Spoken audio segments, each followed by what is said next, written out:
امریکہ نے دعویٰ کیا ہے کہ ایران میں زیر زمین میزائلوں کے ذخیروں پر B-2 بمبار طیاروں سے حملے کیے گئے ہیں۔ میزائل ذخیروں پر 2000 پاؤنڈ کے درجنوں بم گرائے گئے ہیں۔ دوسری جانب امریکی عہدیدار نے عرب میڈیا سے گفتگو کرتے ہوئے کہا کہ ایرانی میزائل نے امریکی بحری بیڑے کو نشانہ نہیں بنایا۔ ایرانی میزائل سے بحری بیڑے کو کوئی نقصان نہیں پہنچا۔ اس سے قبل ایران کے پاسداران انقلاب نے دعویٰ کیا تھا کہ انہوں نے خلیج میں امریکی ایئرکرافٹ کیریئر ابراہم لنکن کو 4 بیلسٹک میزائلوں سے نشانہ بنایا ہے۔ ایرانی پاسداران انقلاب نے اپنے بیان میں کہا کہ دشمن فوج پر مسلح افواج کے طاقتور حملے نئے مرحلے میں داخل ہو گئے ہیں۔ خشکی اور سمندر تیزی سے دہشت گرد جارح قوتوں کا قبرستان بن جائیں گے۔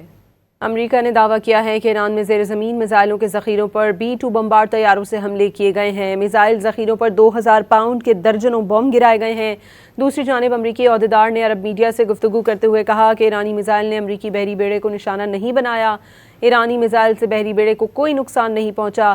اس سے قبل ایران کے پاسداران انقلاب نے دعویٰ کیا تھا کہ انہوں نے خلیج میں امریکی ایئرکرافٹ کیریئر ابراہم لنکن کو 4 بیلسٹک میزائلوں سے نشانہ بنایا ہے۔